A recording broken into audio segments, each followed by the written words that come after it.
itsinda Tegeye guca amadoni. nkayica zo zimadoni si zitabara nawe ntukarege ibyo gupima ndabizi ko ntabwo tubikunda ibi bintu Oya yamutsinze byarangiye. Bari madoni. Byamurangije. iyi madoni ndanagiye nitsinda Uramutsinze vuba. Akabutanu karagiye. utanu uheze Yanze kurasha. urapimanya ariko icyo usabwa ni ukuvuguza ko umufuno nawugura wanjye bandasha 6 Usubira se amatsuza sana David. yabanansetsa bandasha 6 none mbere kari kumbarara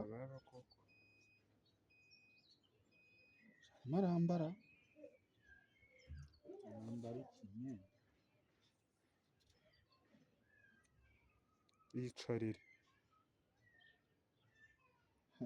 igisoro cyo kwicara umwanya munini ni ikibazo dushaka kureba abita abahanga umwanya bakina imadoni na ntuza na rukambura ikine David warasaze ese kurya ikina nibyo byiza ikina se njye urantetse uriye niwe wa mbere waba uriye impa mpenara mpena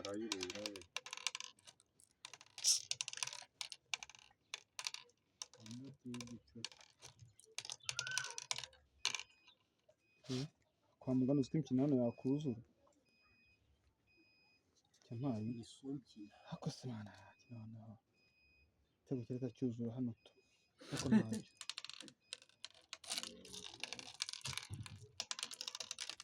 ko bihuta bano bahangara none uzagira ati reka kwihutira igitego cyanuze nabibonye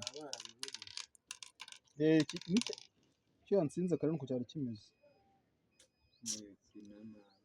ibi ntanabibonye kuko nkina nabi cyane hano nakabije hano nakabije kirarutaye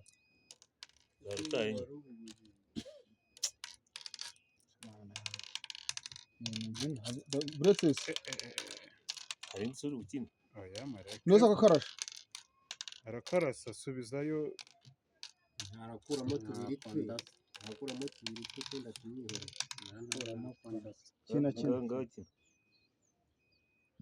bunguza nge ntapfa nakwiriye se ndahongera